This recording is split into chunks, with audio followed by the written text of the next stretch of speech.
Dis net al wat klippie is. O, jy sien dinge ophou.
Okay, morning all.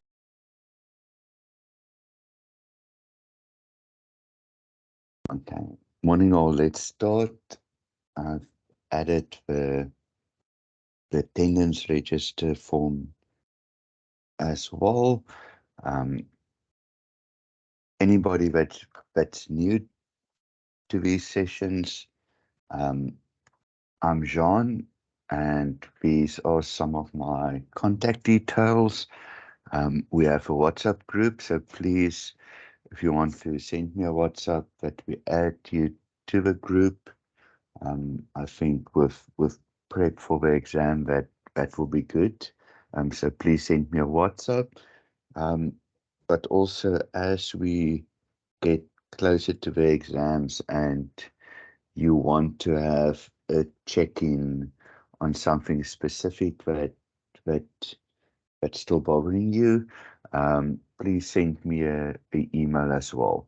So I am going to put all of these details into the chat as well, then it's easier for you to just copy it out, and we can schedule then during the week and the few weeks that's ahead before your exam. We can also schedule some individual time to go through the work, or even smaller groups. So please send me a WhatsApp if you want that. So last time we quickly went through chapter 2 with all the basically linear functions that we have. So today we're starting with chapter 3. What I'm nearly also doing the whole time is, you will see, we'll look at certain questions. Okay, so that is some of the examples still of chapter 2 that I quickly just want to look at for you, so that you can still get a feeling of other questions that you might get. All of these questions was from previous assignments and things when it was still paper-based, so it might be a bit different when you get it in the exam, but very similar. So they ask us in this question, and let me guys, a line cuts the x-axis at a certain point, and goes through another point. And then they ask you, what is the equation of a line? So they can do it this way. We will later on also see that they can give you these details on a graph, and then you also need to nearly say how the equation would look like. But let's do it this way. So it says a line cuts the x-axis at 4.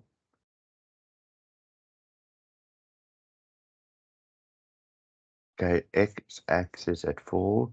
So we're not 100% sure yet if we can exclude any of the others.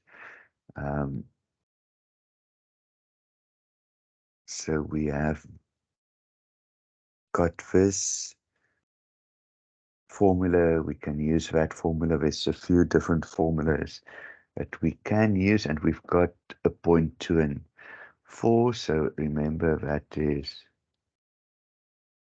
that's a x and a y.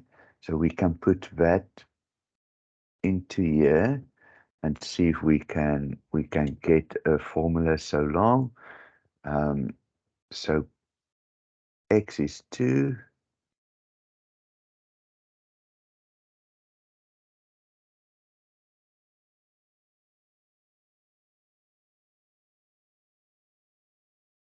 Okay, so just look at that as well for later on. So if you look at any of these, you can really see. Okay, let's look at that. What does that line represent? That line represents a straight line through y is equal to 4. Okay, so that line does not go through that point x4 at all. So any straight lines that goes through y, you can nearly already exclude out of this. Let me see what else we can also. So before I nearly want to. So let's first eliminate before we get into any of the others. Okay, so here we have x4 minus 2x, y 2x plus 4. Okay, I'm going to exclude that. I think nowadays you guys don't get that one, and it's very seldom, none of the above. Okay, so now we sit with, you've got this point, and you basically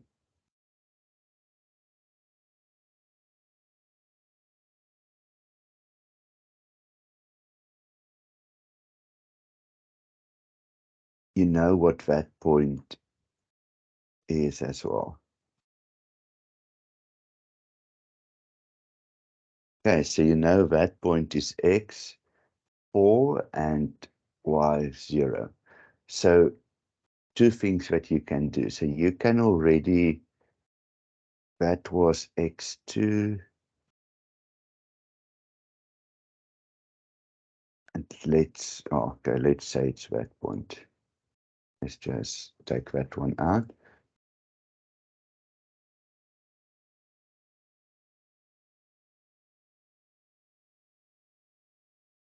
Okay, so let's say that point was 2 and 4.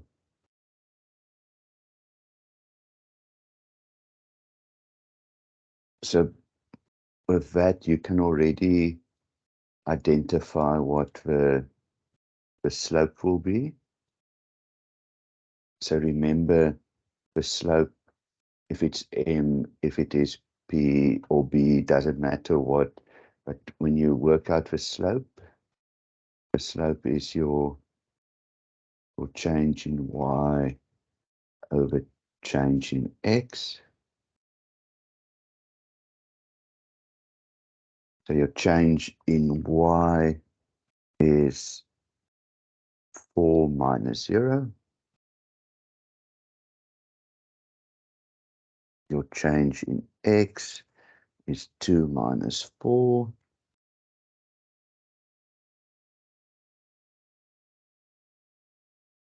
Gives you 4 over minus 2. Okay, so we've calculated the slope.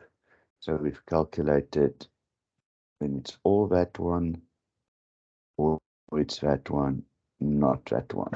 Okay, so nearly what I want to show is by going through a few steps, you can eliminate So unfortunately, we don't know yet for full answer, so we will need to substitute one of those points. If you are running out of time, this was your last question, and you only have 30 seconds, then at least you know you can guess between 2 points. Okay, but so now we have the formula 2x plus c, and then you can just put in any of that point or that point to calculate what c will be. So let's put in 2 and 4.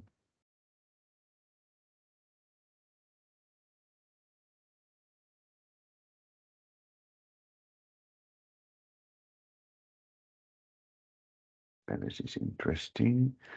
And yes, I made a mistake. Okay, so minus 2x plus c. So if I then take that over to that side, it becomes 4 plus 4. So your formula then is y equals to minus 2x plus 8, which is option 3. Okay, so to the guys joining, we're doing 1520. We'll do 1620 at around 10 o'clock. And we're just quickly revising some of the questions for linear equations on study unit 2. And we're just going through a few examples.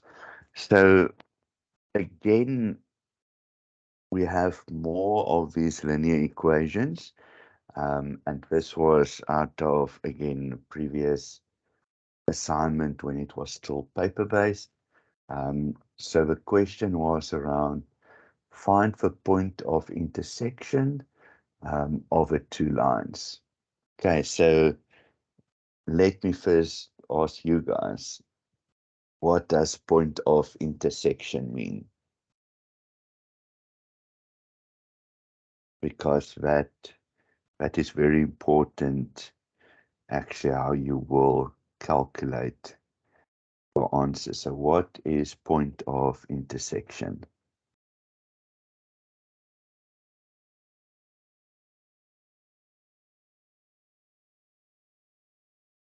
And so point of intersection is where these two lines will basically cross. And so that point will be point of intersection. So again, one way of doing it is by merely solving two equations. The other way might have been to draw it and nearly get close to an answer, but I'm worried with these two where it has commas in it that it might not be as nice as one would have hoped for. So let's rather just solve the equations. So for that we need to put it into firstly into a nice way that we can eliminate. So again, I'll keep y as the subject, y, and I need to take over the 4x to the other side. I'll do the same on this side. Y is equal to 5 minus 2x.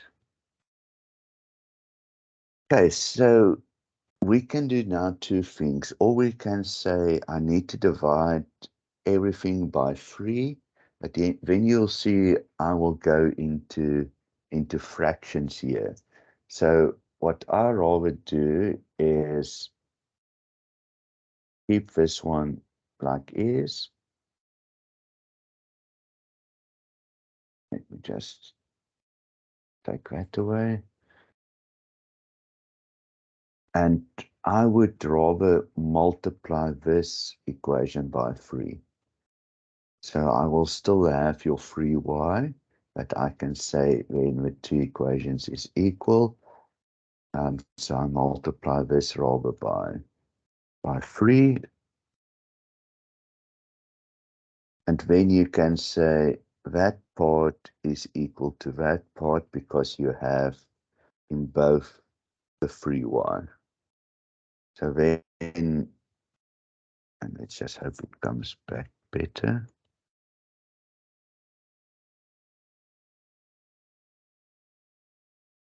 Okay, so then we can say 11 minus 4x is equal to 15 minus 6x. And now we can do a bit of, let's see where's the easiest. If I take that over, it will become positive. So if I take that over, it will become positive 2x because 6 minus 4. And if I take this over to this side, it will become negative. So 15 minus 11 will be 4. So x will be equal to 2.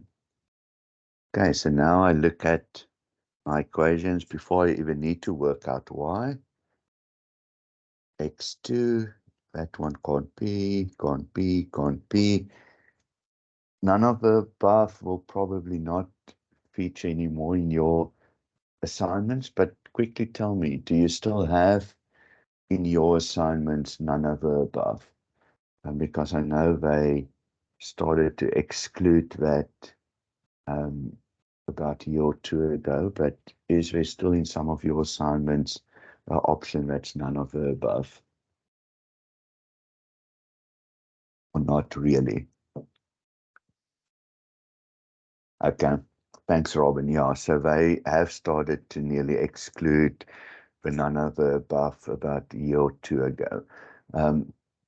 So you already could have set option 2, but just to make sure, you can put that x equal to 2 into any one of those equations, and then hopefully you will get 1. So let's put it into that one. So 2 times 4 is 8. That will still be 3y, will be 11. So if 8 goes over to that side, it will be 3y equal to 3, and y is equal to 1. Okay, which will then actually have given you that option in any case. Okay, so normally, again, like I tried with the previous option, is when I'm here, I'm already happy that that is the only one it can be. So then I would nearly say that that's fine. Save yourself time, move to the next question. But if that was now 2 and 9, then it's something different. Then I would have said, okay, we unfortunately need to work it out so that we can eliminate the 2.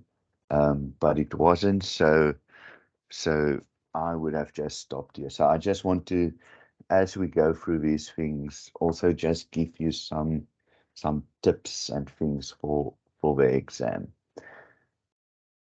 Okay, the other one that I think it's also very important is when you look at price and consumer surplus, you will definitely get one in the exam. You would probably, when are you writing a mock exam? You will, or your last assignment would have covered nearly everything that you have done. So in your last assignment, you would have seen, if it was needed to submit it already, you would have seen that there is probably a linear equation with consumer surplus and a quadratic equation with consumer surplus. So the chances is very good that you will get one of the surpluses for the straight line and one of the surpluses for quadratic equations as well. Okay, so let's look at this. So firstly, you can look at, you need to solve where P, so we are looking at price and quantity. So what would you have done in this instance? What would you have done to calculate the value of P?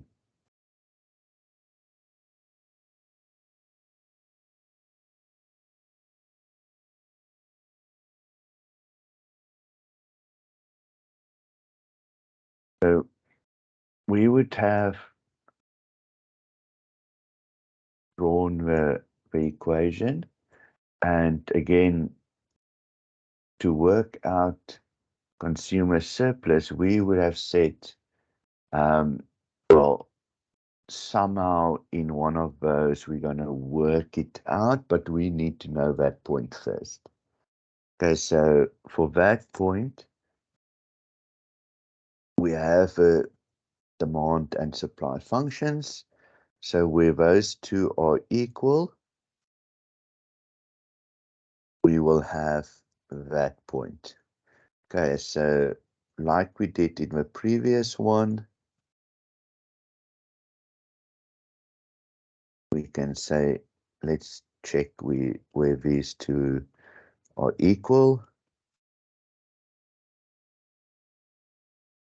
I'll take that over to that side. So I think it's 250. I'll take this over to that side. Then it is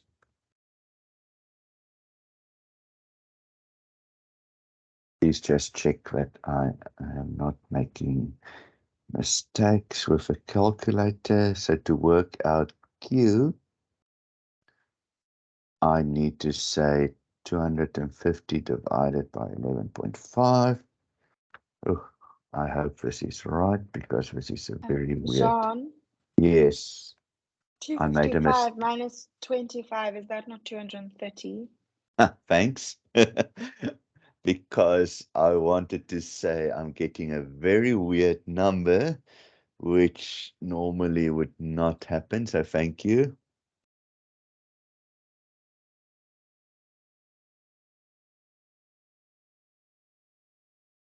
Okay, so Q is equal to 20.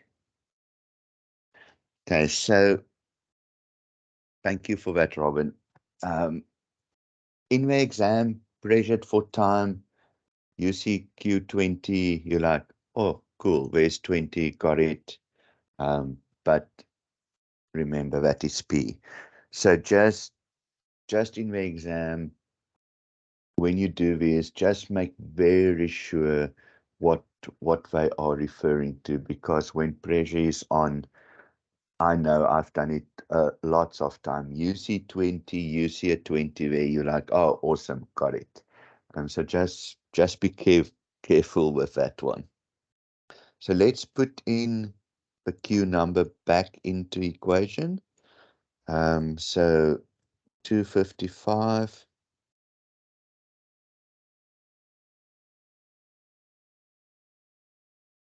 So that is 255 minus 80.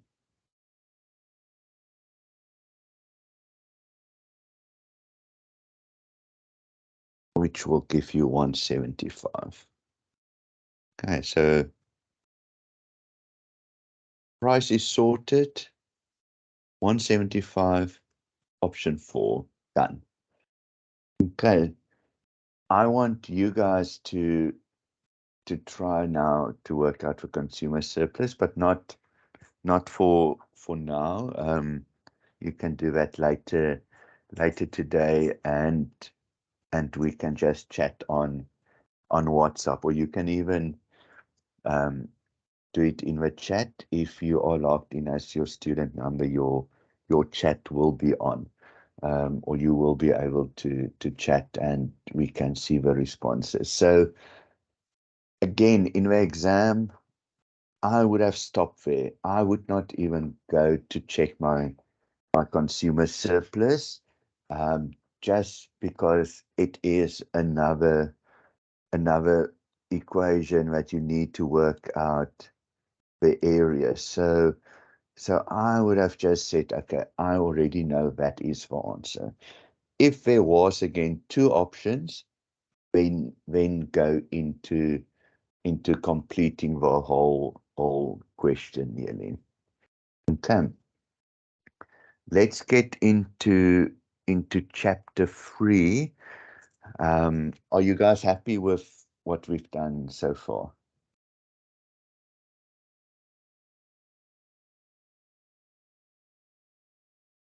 And if somebody can just put again in what your exam date is, so that we can start setting up some more time in the week for you guys. So,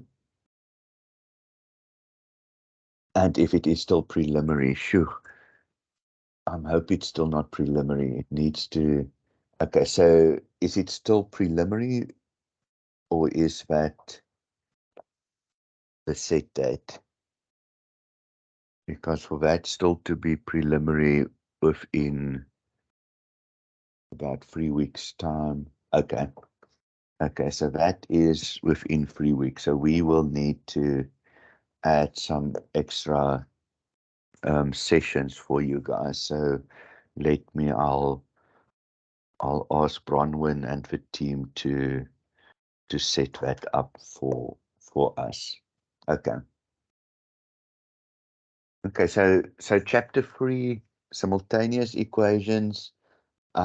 This is one of those chapters that they can ask you simultaneous equations in a few ways. The things that we actually now did was simultaneous equations. So that and that was simultaneous equations actually on a linear function. So again, let's look at an example. The coordinates of the intercept. So here they give us again,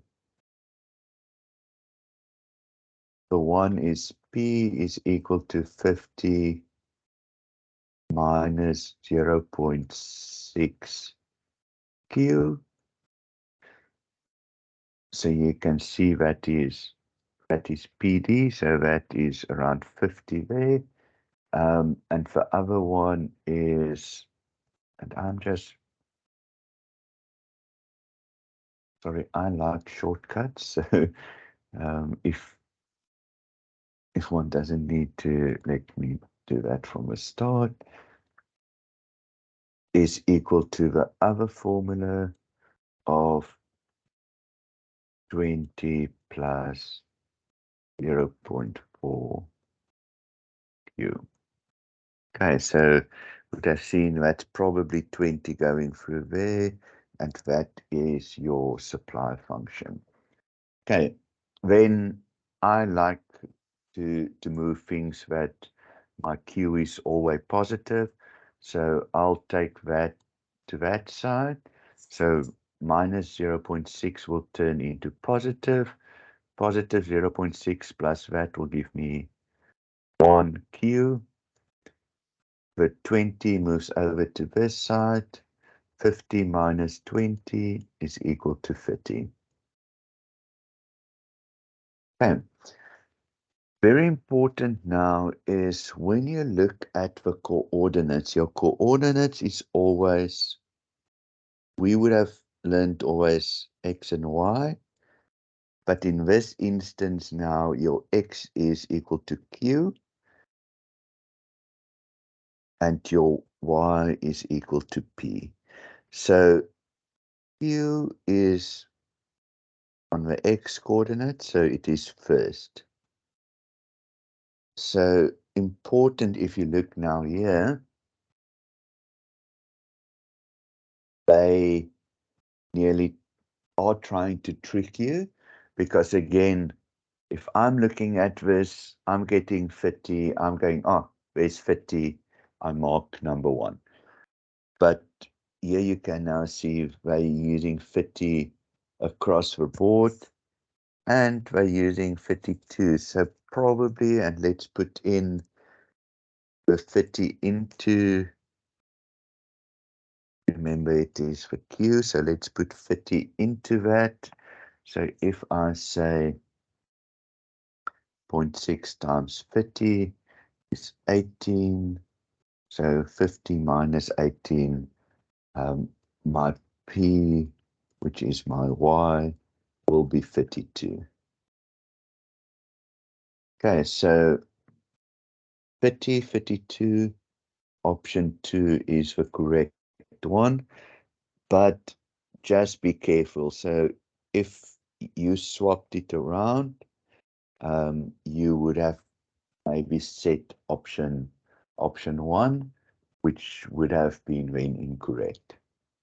Okay, so again, just some tips on it's strange that they actually did not have. I would have swapped that one around for you guys so that you needed to work out the other one. So that's just strange. But they maybe probably thought that might confuse people as well. Okay, so then I think when we talk the equation, we talk that is the cut point.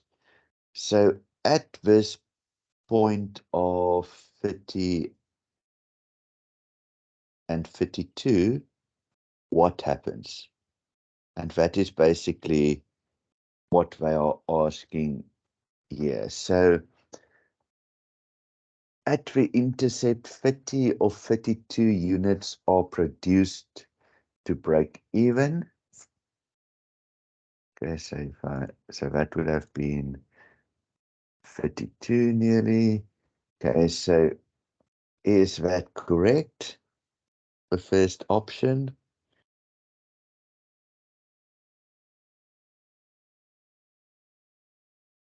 Okay, so definitely not. Equilibrium is reached when 30 units are produced at a price of 32 Rand per unit. Is that correct?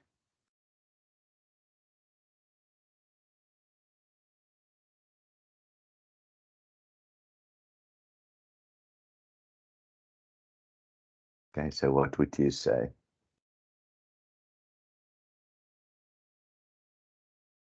Yes or no? Thumbs up, or in the chat a yes or no?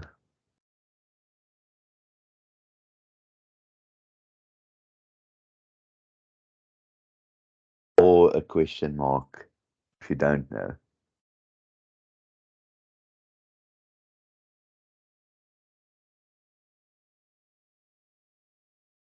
So is that the equilibrium point?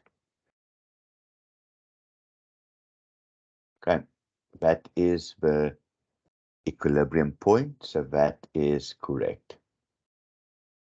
Okay, you can go and now work out consumer surplus and producer surplus just for to see what the answer is, but those two are going to be wrong. Okay, point of elasticity of demand is 8, and so, and already said none of the above is not part of how they ask it nowadays. Okay. So again, just interesting, you look at that and you look at this very similar numbers that they throw in, and that is also to confuse you. So what will probably happen is that your producer surplus is going to be 68 and your consumer surplus is going to be 30 if you work it out. Okay, so that is, again, looking at two equations, looking at where the equilibrium is. So there they've asked it, they ask you to work out the number. Here they ask it, and they just, now they don't put it in the XY coordinate format. They just give it to you in straight what is P and what is Q. Just, and that's why I marked all of these. So just look at 2688, 26, 26.8. So very careful now when you guys go through this one. Is my assumption would have been that the two answers will be 26 and 8. So let's again do that. Let's work out firstly P, because that's easier than to just put the two equations as equal, because they tell us we need to work out the equilibrium. Okay, so again, I'll take all the positives to both sides that I can.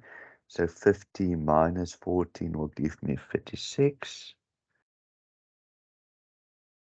And 3 to that side will give me then 4.5. So that is interesting.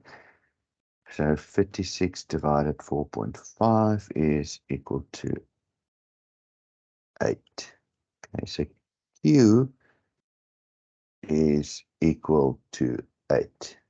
Q equal to 8. Okay, so there's two of those that are equal. So now we need to nearly find out, is it a 50 or is it a 26? I will put it into the first equation just because I don't like to work with decimals. So 50 minus 3 times 8 will be 24. So 50 minus 24 will give you the 26, which will then give you option 4. Okay, you could have put it back into this equation as well. It would have given you the same answer. So 1.5 times 8 is 12. 12 plus 14 will also give you the 26. So again, doesn't matter which equation you use to put back the Q, you will get the same answer. Okay, so that is nearly a lot we've now done, looking at the equilibrium prices, and when you need to look at two lines, normally the demand and the supply curve. I want to get to, so a lot of examples.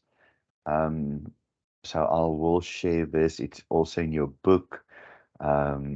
So we've got the different, so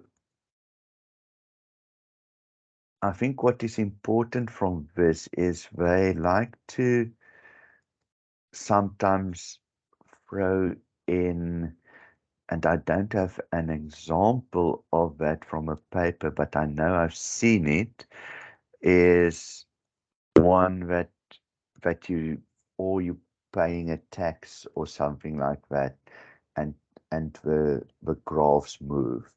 So I'll just look at one of those and see if I've got a question on that, on the complementary and subsidiary goods. So I know from previous years that they like to throw that sometimes in. So it might even have been in one of your assignments already, where they or put in a question about the complementary or substitute goods, or where they add a tax to it. But I will get a question for you on that. I want to get to these questions where it is a lot of graphs. So not the surpluses. So I want to get to these of the linear programming, so that we've got 20 minutes to get through linear programming, all of these types of, and then we can go back to some of the demand and supply again if we need to. But linear programming you will get. That's a given.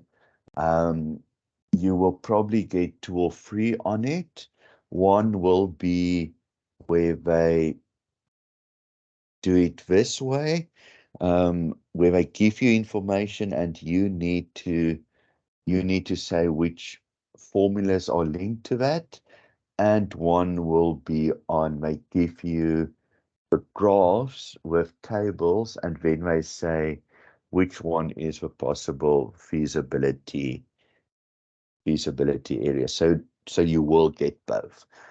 So that's why I want to focus a bit on this in this session while we still have some enough time. You guys happy with that? That we just focus a bit on linear programming. I think that is quite important for your exam. Okay, so let's look at this set of equations. So they say to us, a small ironworks manufactures 2 types of gates. The time requirements in hours for each stage of production is given, then the limitations of the available labor hours and the selling price of per unit are also given. So we can nearly say, and let's just look at if a number of security and or mental gates to be manufactured are denoted by X and Y, how will your formulas look? So they tell us that is X and Y. Okay, so sometimes other things, like in this example up here, was something else was X and Y.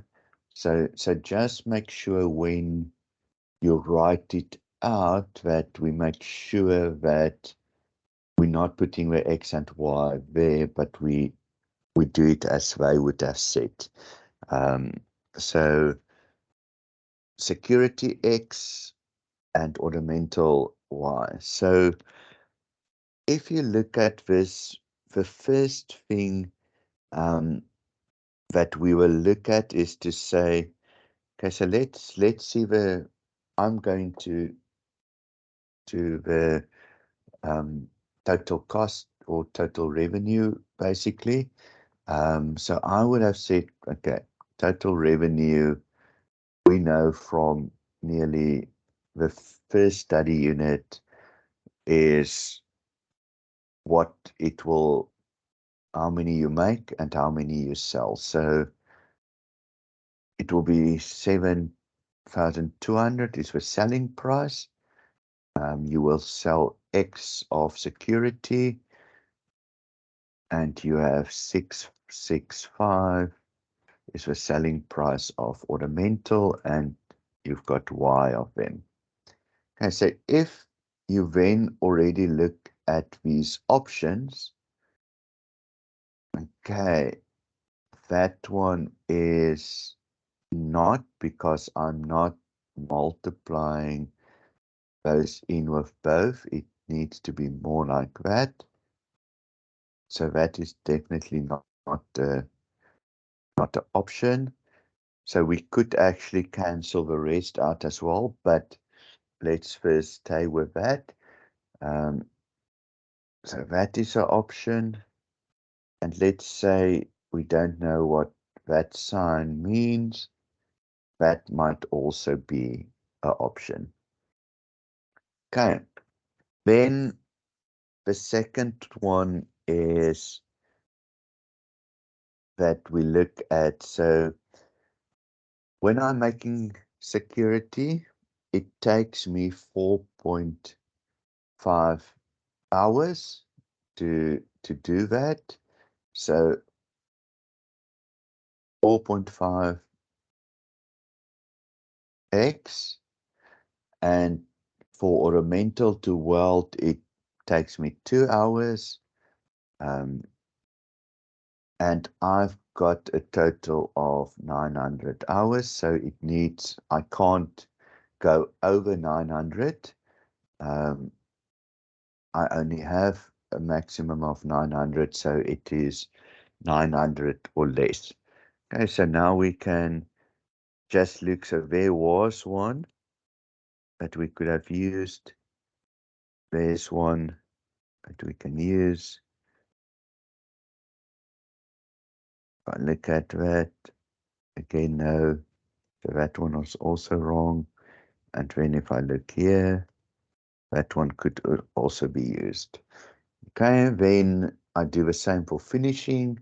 It takes me 1 hour plus 2y, which is smaller or equal to 400. Okay, so it, again, that one, and then lastly, what we need to add is x will always be greater or equal to y, 0, and y will always be greater or equal to 0. Okay, because you can't go negative. So you can't have a negative security gate. You can't have a negative ornamental gate. So you always just add these two to complete the formula to say, well, you can't go negative, because it can be that you make more profit or you have maximized your total revenue if actually you make negative products, because in a formula it can make sense, but you can't produce negative in a real world environment. So that is why you make it both bigger than 0. So your final option is option 2. Okay, and to maximize total revenue is very similar to say what is your profit. Okay, so nearly the only difference in here is the positive at x and y needs to be bigger than 0. Okay, but again, what I did from the start, so when I worked out the first one, total revenue, I could have excluded a few of it already. Then you can see there was still 2 that were the same, but then if you add the last part, you also start excluding. Okay, questions on this? We will go through another 1 or 2 of this, but any questions on this thus far?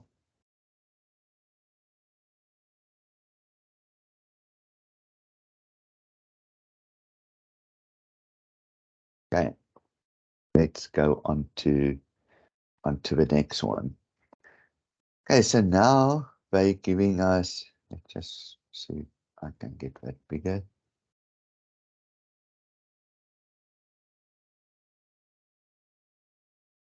They give us those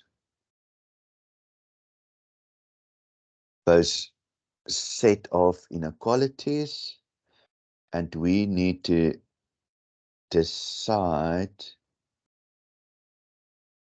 which area will be the one we are looking at. Okay, so how would you guys start looking at this?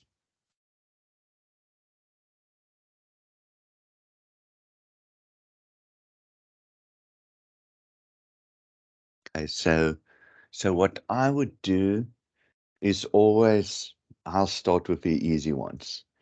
Okay, so if I look at that, what that tells me is x needs to be bigger than 0.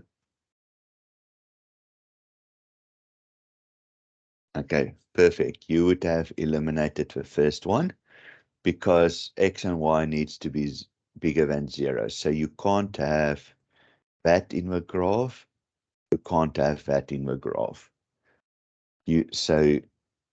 And you can't have that portion in the graph because it needs to be bigger than 0 on both sides. So you're sitting with this one, this 2, 3, and 4. That is all in the right quadrant. That is positive. Okay, so we've used that one. Okay, now what I would do is to say, let's work with that one. X plus y smaller or equal to 13. And we'll just first make it a normal graph that I know what I'm working with.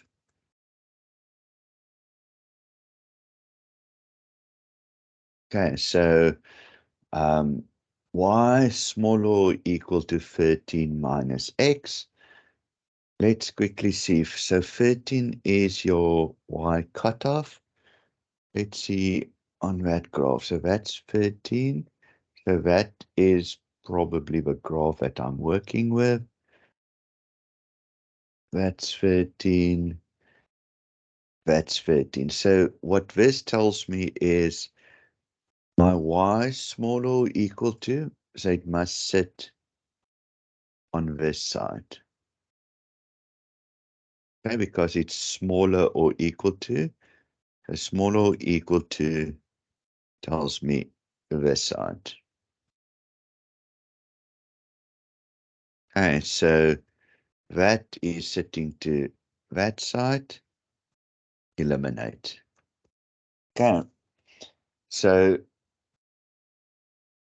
do the same with the next one. So again, now if you only have a minute left, not going to get it in time, only 2 that you need to guess from. Okay, so let's look at the second one. And this is a bit of a catch.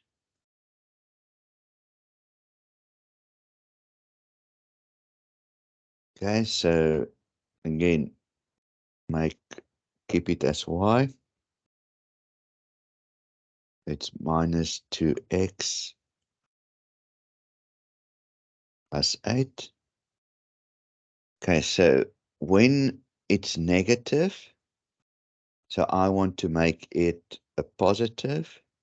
When I make it a positive, your sign needs to change. So your inequation will change. Okay, so your inequation will swap around. Okay, so now I sit with somewhere minus 8. So there is my other one, minus 8, minus 8. So here, y should be bigger than that equation. Okay, so this actually still fits in. Y needs to be bigger. Okay, that does not fit in anymore. Okay, so I would have stopped here, but maybe there's something else in. So let's do the last one. 3y small or equal to 2x plus 12. So I would divide by 3, so y small or equal to 2 over 3 x plus 4. So there's your plus 4. There's the plus 4. Needs to be in that area because it needs to be smaller, which is exactly what we have there. So option 3 would have been the correct one. Okay, so by elimination, and that for me is again, it does take time. I think we now nearly spent really a few minutes on it. But again, for me, that's nearly the simplest to work this out. And it is then very much by elimination that you get to it. There's not a quick answer to get to this. But again, we're just working through the equation. So I want to move that one in there. So let's do one more. We've got 5 minutes. So one more. Here we've got XY bigger. So all of them is bigger. So we will not be able to take out anything from that point of view yet. So now we need to say,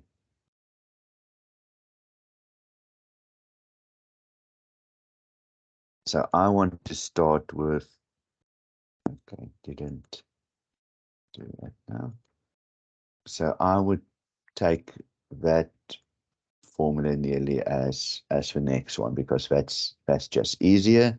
So y will be smaller or equal to 250 minus x. Okay, 250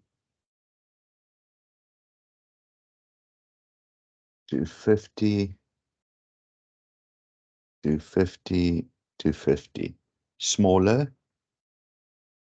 Okay, smaller.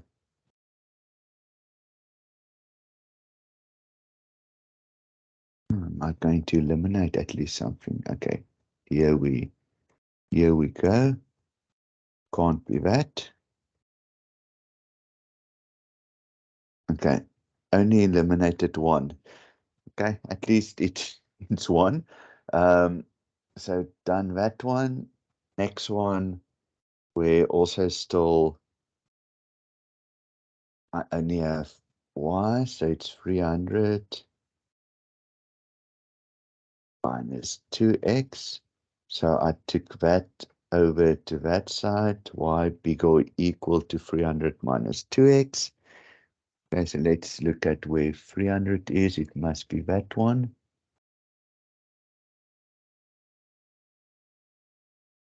Okay, so it needs to be bigger. Okay, so bigger. So that still is right. Bigger.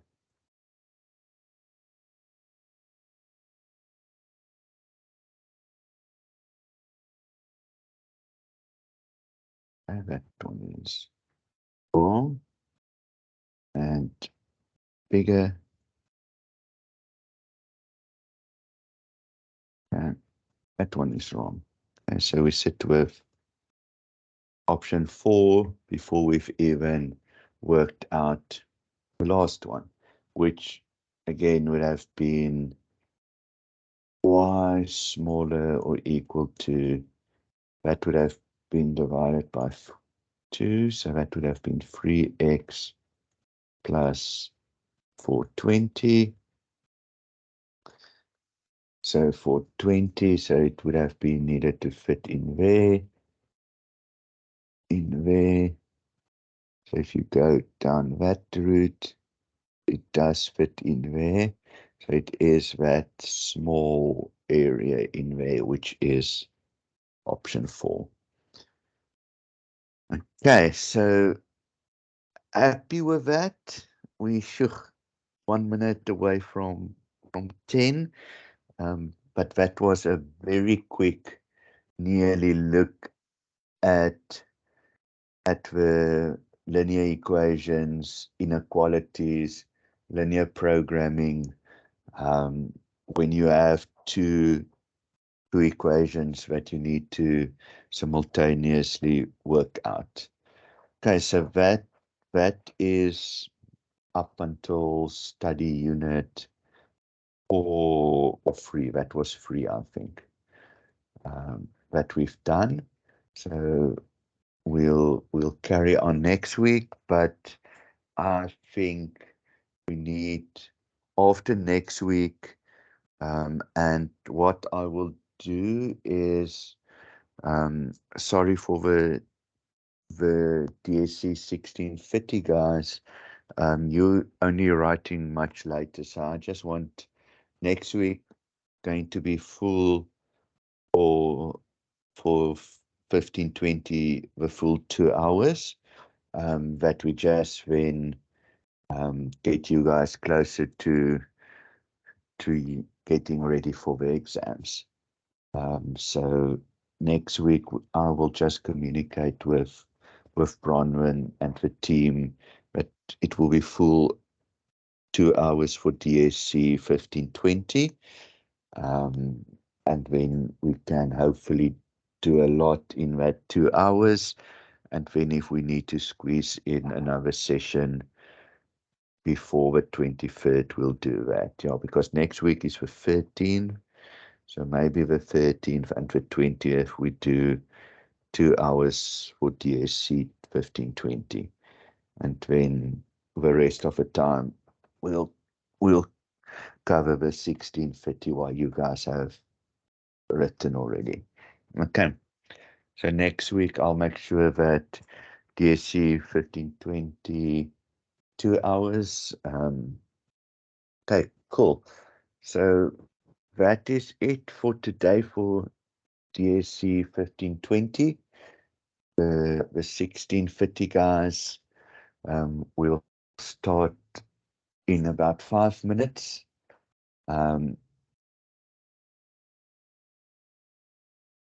Okay, it seems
join.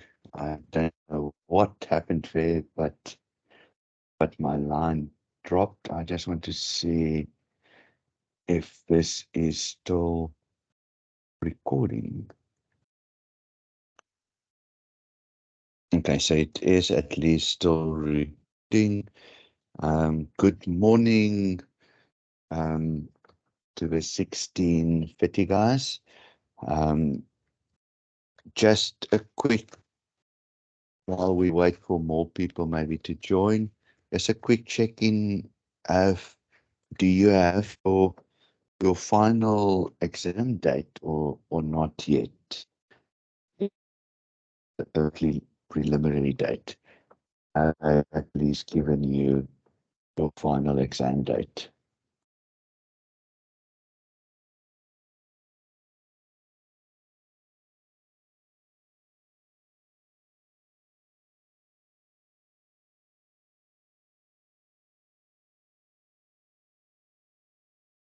You can type in the chat. Then just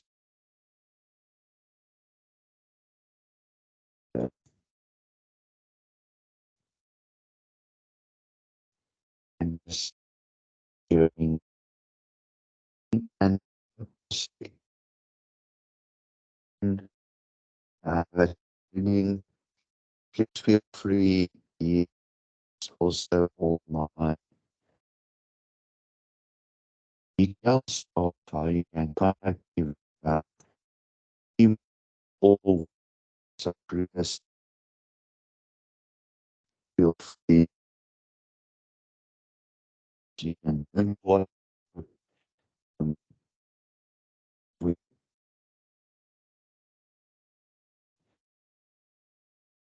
please share with me.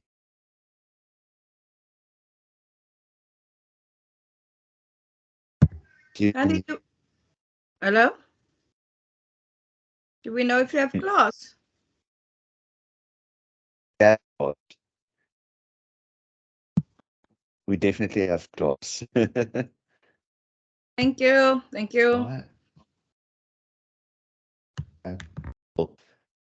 Something wrong with my connection as well. So can I just to make sure that you can hear me?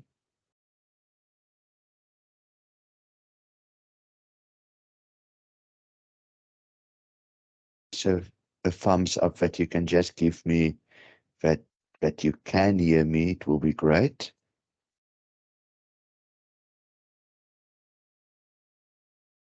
Right. Okay, so then the emails and WhatsApp group number is in the chat. And then if you can just at any stage during the session let me know when you are writing exams or your prelim. If it's still not a set date, but we can work around that. So today in this session, I want us to focus on annuities. So last week we looked, or not last week, it was a public holiday. The week before we looked at simple and compound interest. So in today's session, I just want us to go and look at annuities. We look at the basic concepts, and then we will also look at some of the examples that are in your study guide. Also, while we're talking, I think feel free to send to the WhatsApp group. So to the WhatsApp group, you can, if there's, as you prepare for the exam, you go through old papers, you do mock exams, all of those, please, if there is a problem that you can't do one of the exercises, take a picture of it, share it on the WhatsApp group. I'll put that into into a slide pack for the next week that we're working. And then we will focus and we can go through those examples. So please, as you also preparing for the exams, I know you guys have gotten some of the old exam papers and those kind of things. Please feel free to take a pic, or even if you have a whole paper, you can share it with me. No problem at all, and we can work that into the work that we're doing. 2 June. Sure. Okay, so that is also around the corner. Okay, see, so my chat is definitely not working at the moment because I'm getting that on my cell phone. So 2 June. So I just want to quickly, while you guys are now, and that's a Friday. Okay, so we will need to make sure how I'll plan that we get this right for the exam, that we get between the 1630 and the 1520, we get enough time in. Okay, so annuities. So on annuities, thankfully, Leslie, I will also add you to a group. It doesn't seem like my chats are going through. I'm getting your chats, but my chats are not. You can use my number as well, the 0837908387 number to send me a quick WhatsApp as well. And just again, hopefully this will also now go through, yes, the attendance register. Okay, so with annuities, there's a few things that we always need to take consideration of. So and annuities is basically if you are already maybe planning for retirement, what we call in the industry a RA, a retirement annuity, that's a typical annuity. So it's something that you contribute to monthly. It's over a certain period, so you know that you're contributing 500 Rand each month to your retirement annuity. It's being paid over 20 years. It is on a monthly basis. So that is basically, in simple terms, what an annuity is. Then around that principle of an annuity, things can change in there. So they can say that you are investing that annuity for 20 years against this interest, and after 20 years the interest go up or something like that. So there can be a change, but then one works that into the change of a question.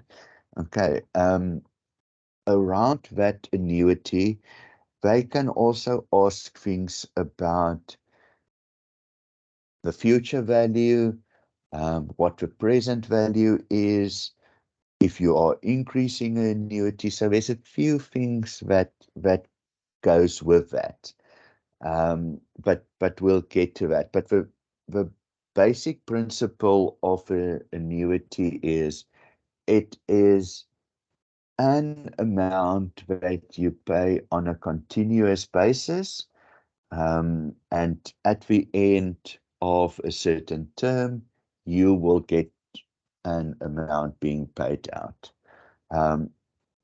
They have, during this process, that you have annuities that you pay at the end of an interval. So they might say, well, we pay the annuity at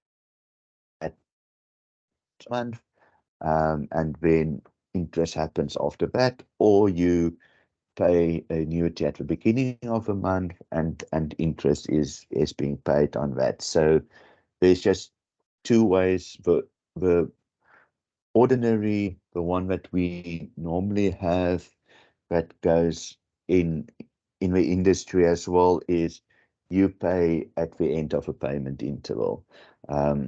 So a lot of us that have retirement annuities, your payment will go off at the end of the month when it is part of a payroll run or something like that.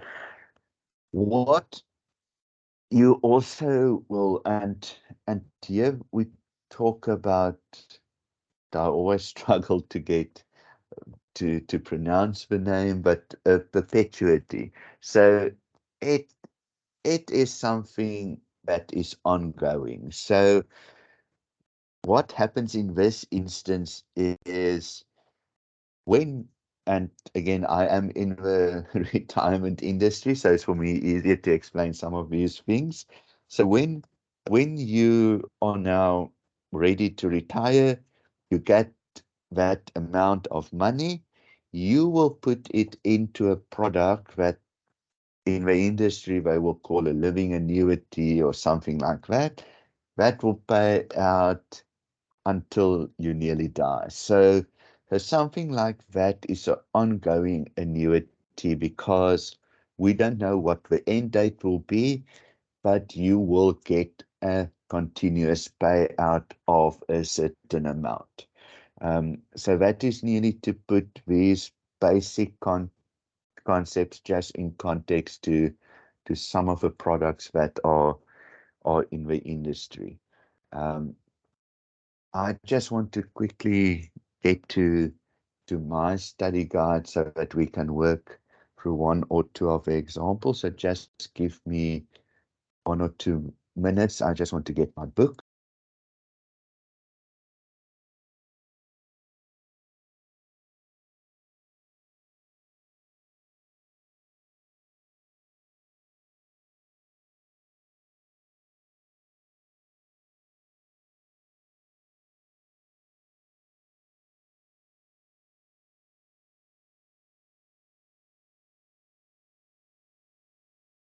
Okay, so I hope my study guide is the same as yours. So I just want to let us go through example 4.1. Let me quickly see where that is in the study guide.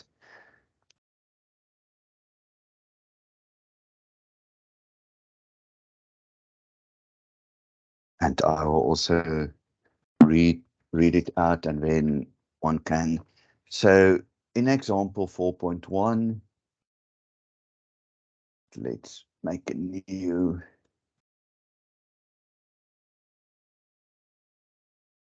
slide. They tell us that the premium of an endowment policy is 240 Rand per year. So we know that on a monthly basis, this instance per year, so you're paying on a yearly basis 240 Rand. They tell you that you are going to pay it over 20 years.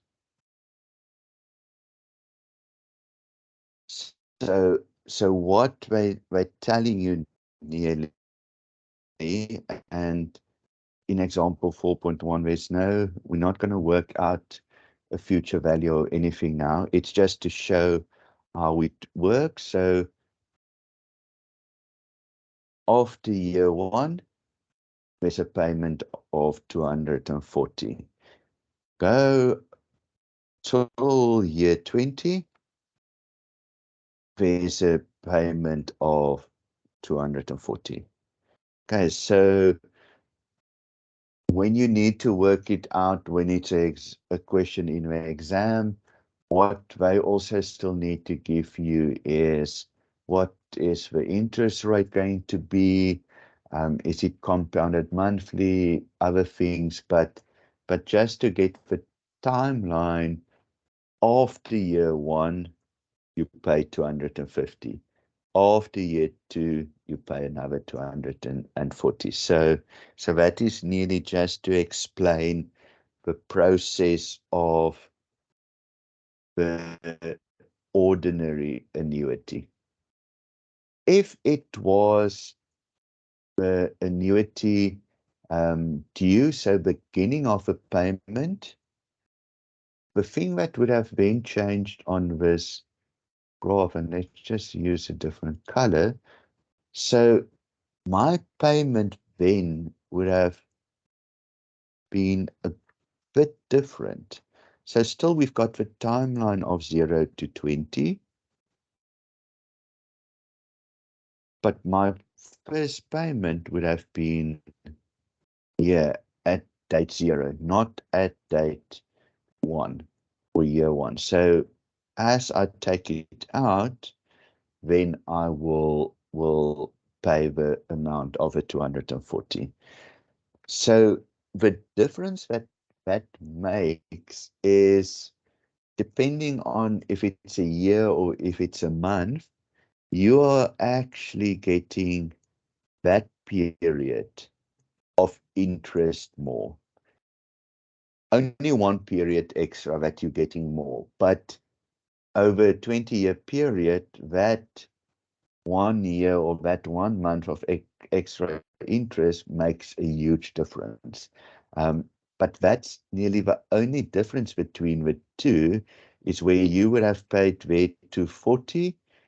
At the end of year 1, that would have been 240 plus the interest that you have already earned on it.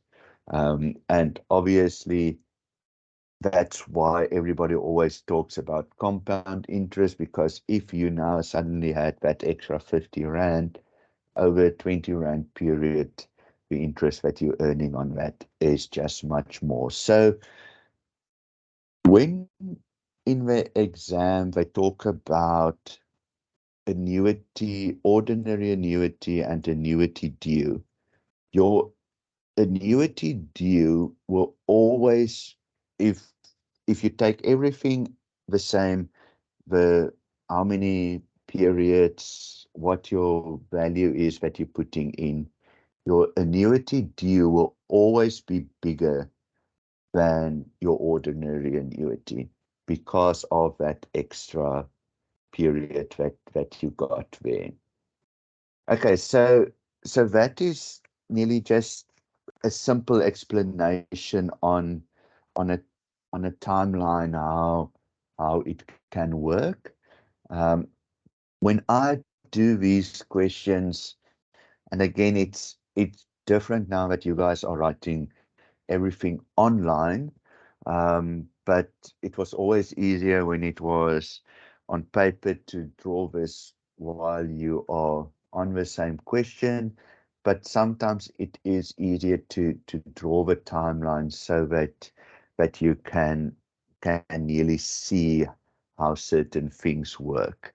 That's why when I look at ordinary annuities, I like to draw my timeline. But let's look at an example. So example 4.1 or exercise 4.1, and I want to include here something that we will work through as well. So is while we're getting there, I just want to open Excel as well, so that I can later on show you how to do it in Excel. So exercise 4.1, they say determine the amount. So, and they say in bracket future value. They don't need to tell you that at all. You should know that. So in the exam, they will not say to you if you need to calculate the in brackets. They won't say future value of present value. So determine the amount due of an annuity after 5 payments of 600 Rand. So we know that there's 5 payments we know it is 600 Rand.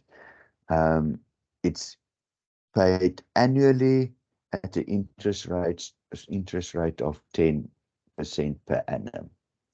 Okay, so what you could have done with your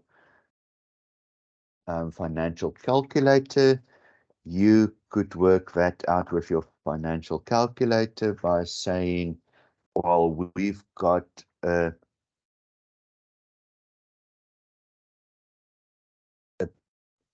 PMT, the payment per term of 600. We've got a interest rate of 10%. We know that the period is 5.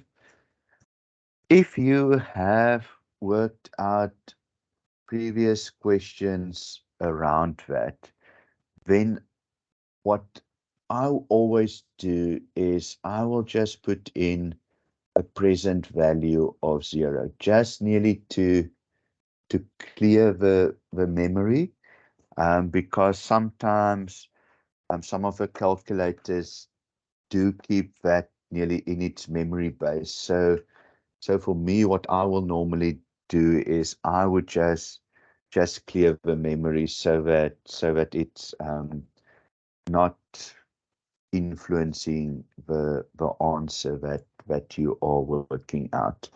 And then I will get my future value. So the same way, if you don't have a calculator, or because again, for me, if you look at a calculator, it's really expensive to buy some of these calculators. So that's why I like, and I will share this with you on the WhatsApp group as well. So please, if you want to join the WhatsApp group, I'm just putting it into the chat again so that you can send me a WhatsApp. I'll add you. So we need to work out future value. So let's say that is where my answer is going to be. There is in Excel a function for future value.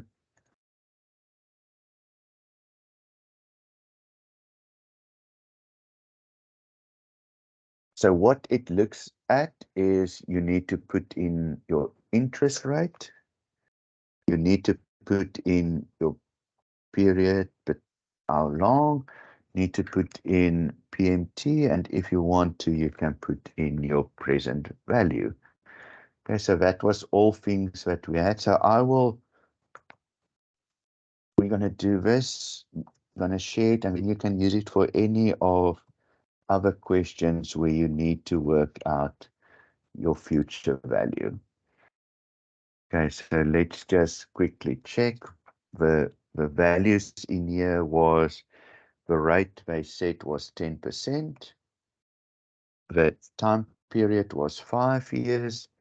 The PMT was 600, so we put in minus 600 for the calculation. Let's just put in first that and see what it comes up to.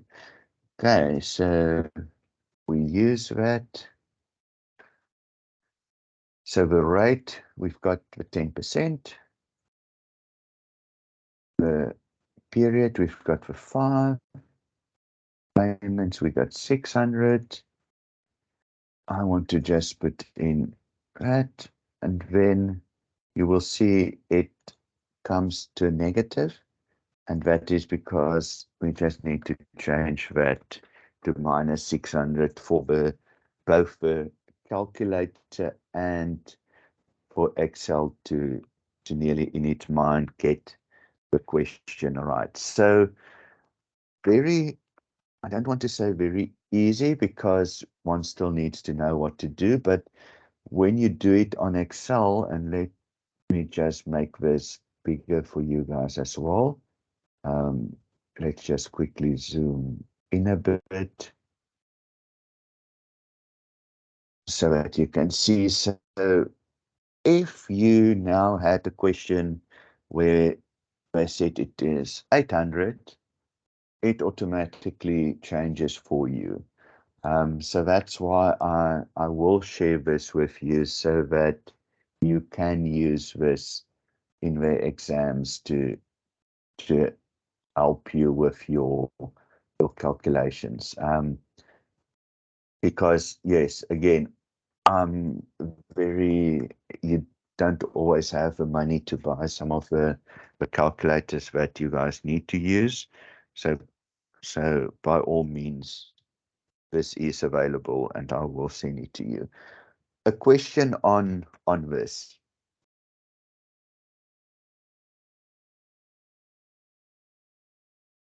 So that we just anything that you want to ask on this nearly.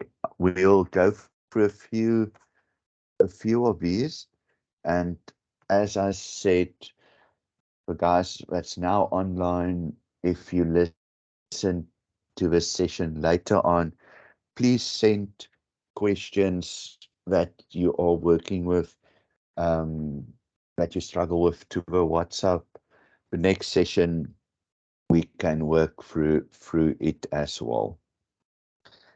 Okay, so that is nearly, if we just look at a simple ordinary one, it is, in this instance, if you look at the different questions in all the different exercises, all that you need to do is you can use that Excel and you can look at all of those and will be able to work it out.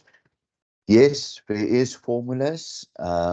So again, let me just make a note that I create a formula page for you on all of the things that will be important. But yes, I think that is, I'll share a formula sheet with you with some of the what it means and those kind of things as well.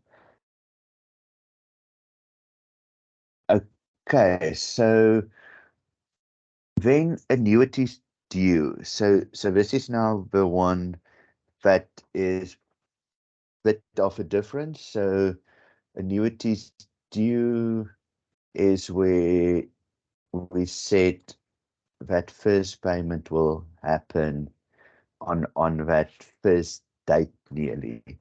So let's look at exercise 4.4. So and the things that they give us here. So what they're asking us is, what is the present value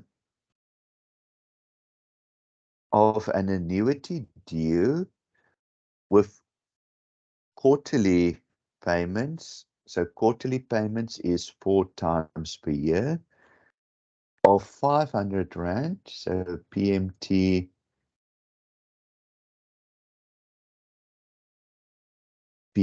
of 500 at the interest rate of 16% per annum, compounded quarterly, and a term of 6 years.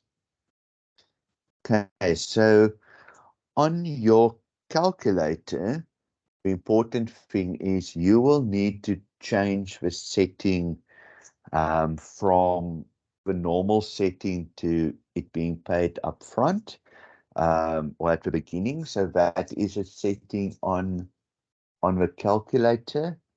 Important is that then if you're done with this question, you need to change the setting again. It does not automatically change. Okay, so very important on your calculator, even if you clear memory, on some of the calculators, it will not put it back into the original settings. So just on that, whenever you have an annuity due question, you answer it, always please remember to switch your calculator back into the mode of what you normally were ordering settings. So we're going to do very much the same in it. It should have now. So let's do it. I'm going to say annuity due at the bottom so that you guys can work with this one as well. They said to us we need to work out what the present value is. So then again, for present value,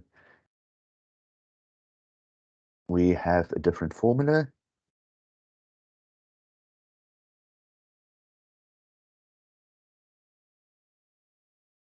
So if you look at present value, again, they ask us, right? They ask us the number of years. They give us the payment. Future, we'll change that to future, and type. So look at type. Returns for present value. Payment is worth. Type is a logical value payment at the beginning of a period. So in type, we will just say 1 because that is the beginning of a period. So again, very simple in Excel. The place where I'm going to change it is at type. So the rest, we're gonna change the values now. But let's just get all of the other things right. So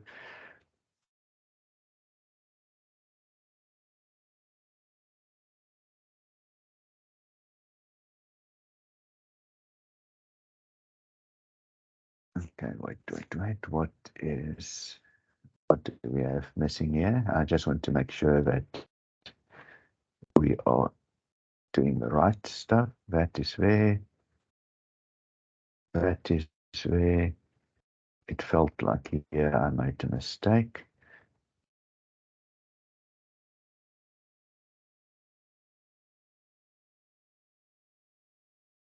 So if it was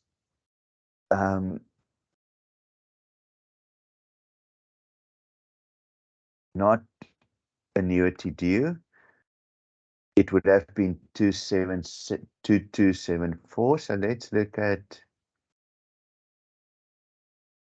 it. Automatically becomes bigger. But okay, so let's just put in the right numbers. So we said 16%. We said the period is quarterly and it is 6 years. 6 years and quarterly. But then I need to remember that is also quarterly. Okay, so that is also important to then change your interest rate to quarterly, and when your PMT was 500, so then your annuity due we can work out is that present amount of 7928.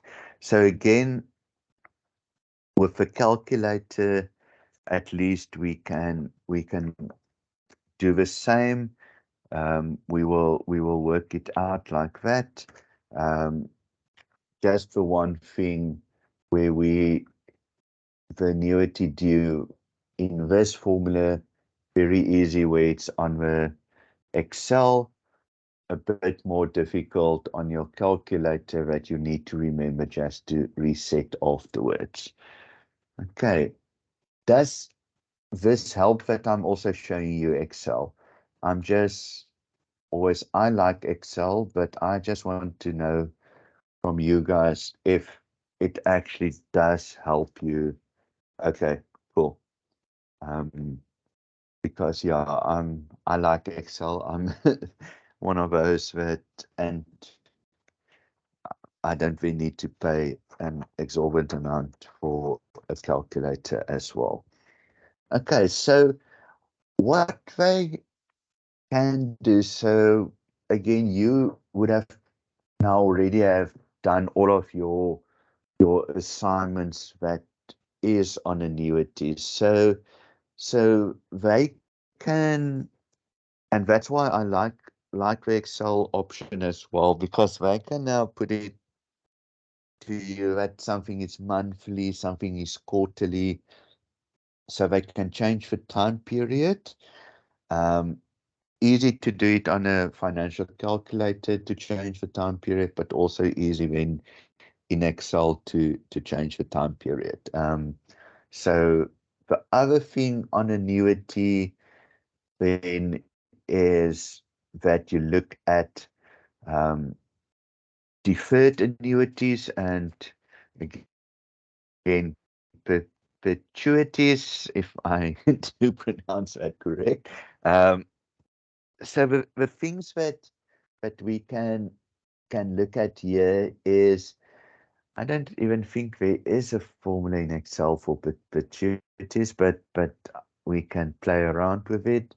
So if you look at deferred annuities and you look like something like in option or example 4.7 in your study guide, they talk about Jonathan intends to start a dry cleaning business and wishes to borrow money for this purpose. He feels that he will not be able to repay anything for the first 3 years, but thereafter he is prepared to pay back 20,000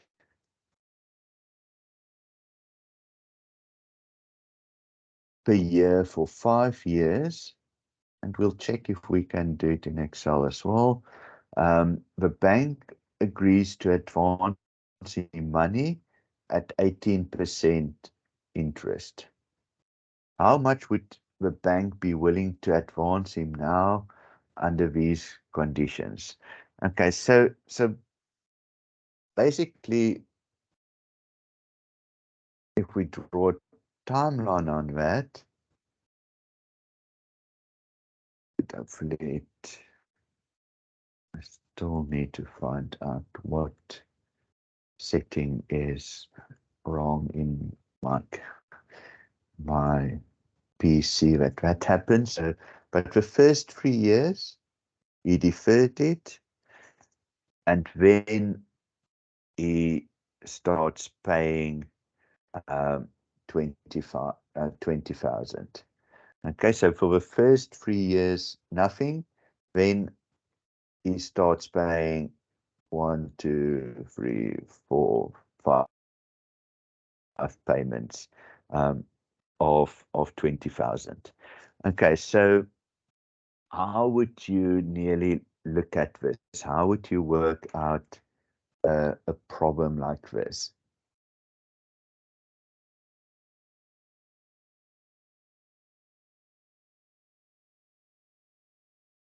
Okay, so I would nearly look at this to say, okay, so let's see if even my Excel did now weird things.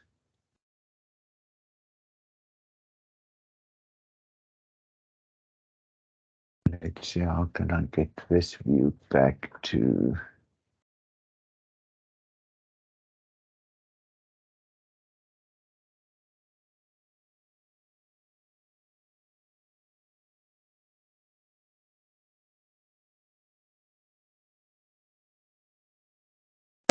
So let's quickly see if we can work out anything on this. So for 3 years, nothing. So I nearly want to say, sure, what is happening at this point? To nearly find out what is the amount already that has been built up. So let's quickly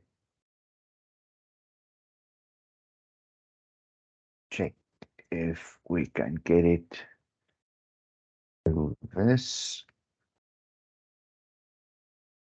We just now need to, okay, at least it took out the type. So we've got the interest, we've got the period, we've got payment that we have. Okay, so they told us, let me just get, where was it? 18%.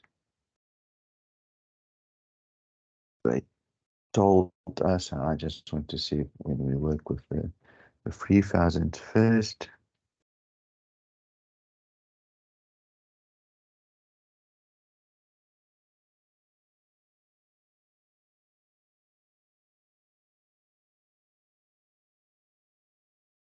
Okay, so when we look at this, so we paid, there's going to be payment of 20,000 monthly. That is over 5 years. I want to know what that amount is at the beginning. Yeah. So I want to know what that present value is going to be now. Okay, so that's why if you look at my formula, I said, okay, what is my present value now?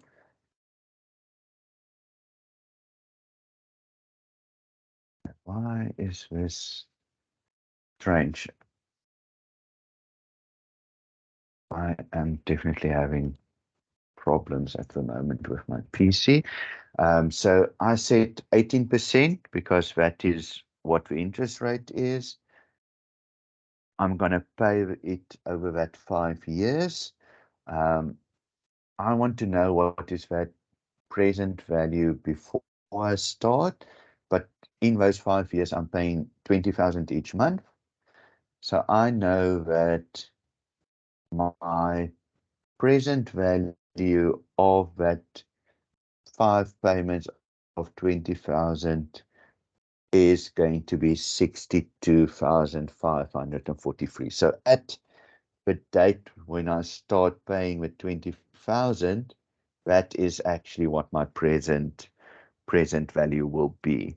So you can now nearly look at what, again, depending on what other questions that they want to ask, you can say,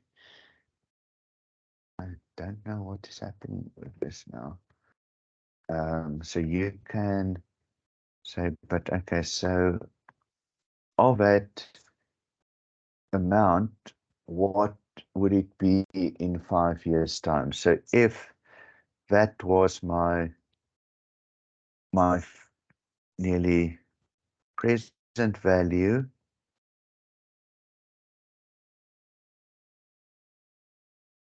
that is, and I said it's at the interest rate. We do it over 5 years. We don't now have, because that's how I'm paying it off. You could see that actually that 20,000, the total cost of that for you is, so you would have now, of a value of a present value, that would have been after 3 years 62, with you paying it off and everything, with you would have actually, with all interest and those kind of things, nearly paid 143,000. So this is just, they don't ask it anywhere. That is just basically if needed, so I'll keep it in. If I would have asked you, so at the end of those 5 years, what would the full amount have been that you have actually paid off? That would have been the amount. So again, with the delaying in payment,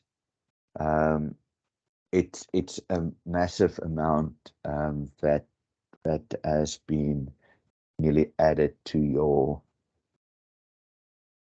to the things that you needed to pay.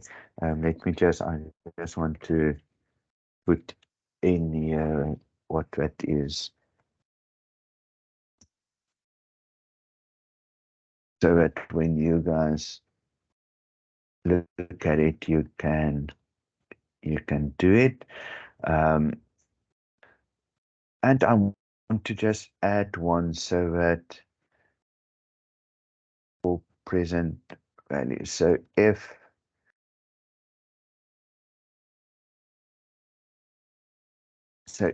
you guys get anything like this, let's move it to the first one nearly. So if you get anything on present value, then at least you have a formula page for that as well. So if you needed to say what the present value was of this annuity, so sometimes I ask you, so that's what I did last time as well. I did not click through, that's why I didn't add it. So they can ask you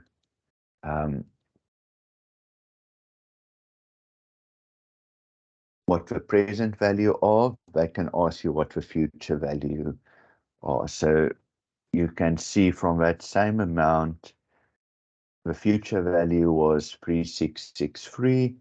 If you needed to work out a present value, it would have been 2274.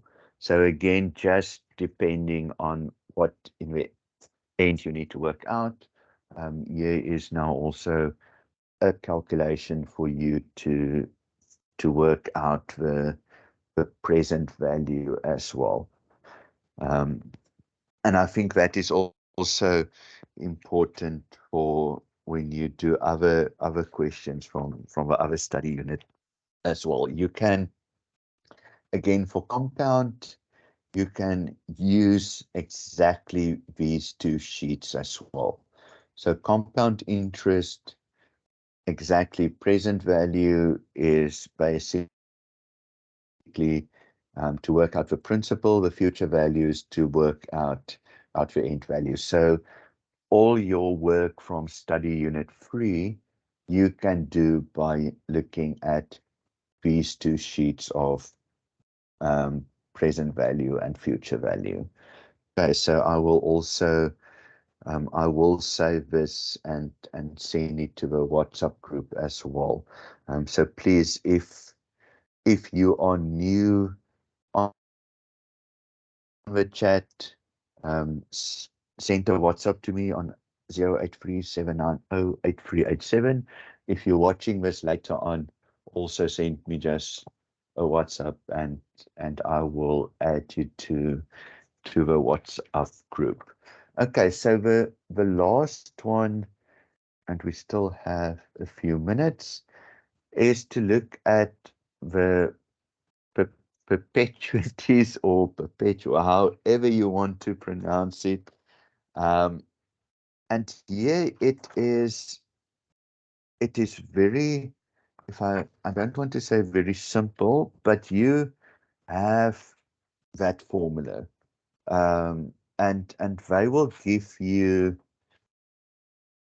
like in example 4.8. So they would tell you how much should the donor give UNISA to fund a scholarship of 10,000 per year indefinitely. So important when we talk perpetuities, indefinitely needs to come in, or continuously. So no end nearly. So, and when they say, okay, well, you've got the 10,000 and you divide it by the interest, which is 12.5% per year.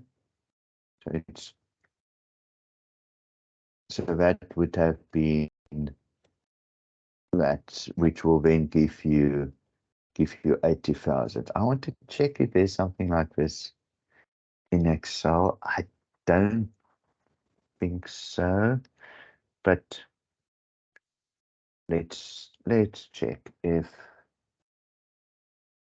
it is anything like that. So it would be, let's check any percentile permutations.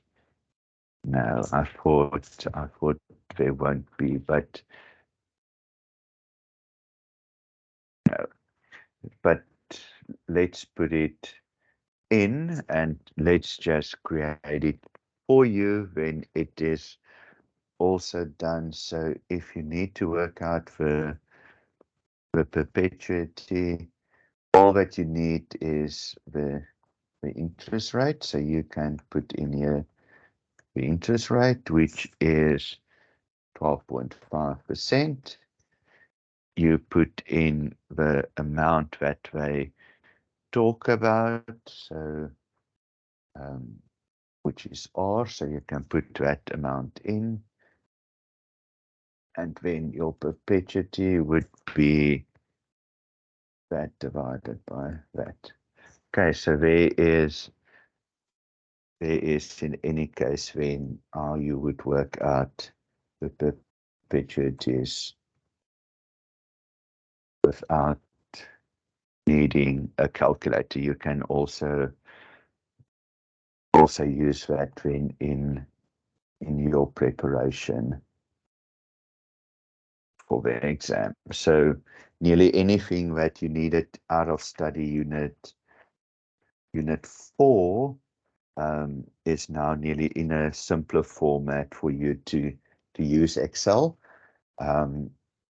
Study unit 3 is also nearly with present value and future value. The only thing that's obviously not in here is simple interest, but what I will do a simple interest one for you as well, and I will also do a simple discount. So I'll do that and then I'll share it with you guys. That we built this now in the next few weeks before you write, and each time I'll add something, I'll share with you. Then at least you have something that you can use as extra for the exams. So then linked to this, I will also then share with you a formula page with some information on as well, so that at least you guys are not in the dark with these things. Okay, so that was a quick overview of study unit 4. Is there any questions on study unit 4? So we've covered study unit 2, 3, and 4. Next time we will go into amortization and sinking funds, but any questions on anything from study unit 2 to 4 up until now? And the question that I always need to ask, does this help? So does this actually add value for you guys, that the process, how we go through a few examples, how to use Excel, does that actually help you to understand the things better? Okay, cool, perfect. With the exam closing in, I'm also going to check if we can add some more classes, but also feel free to send me an email or WhatsApp to say, can we focus on something? And then I'll put it back onto the WhatsApp group to say, well, let's do Monday 5 to 6, we'll focus on something. And I'll send out a calendar invite, and everybody that wants to join can join. I will record it. I will also put it on some of my YouTube channels and on the UNISA links as well, and then we can share it. Okay, that was a quick hour session. We will definitely, as we get closer to your exam, build in some of the 2-hour sessions as well. So I'll just need to nicely plan between the 1520 and you guys. But that we also get in a few 2-hour sessions that we can just sit and work through more stuff. But also please share if there is other questions that you come across to the WhatsApp group, and we can discuss in the next session. Okay. Thanks everyone. It was a quick hour, but thanks, and we'll see next week again. Yeah, so but please, if there is questions, do ask, but else we will see next week.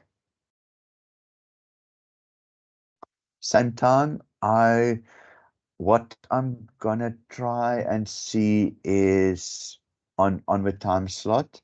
So I'm hoping that somewhere we can work in a 2-hour session. So for now, the same time period, 10 to 11. But else I will also let you know on WhatsApp if there's changes in the times. Okay. Cool, guys. So next week, Saturday, same time, same place. Else I will let you know. Cool. Have a great Saturday.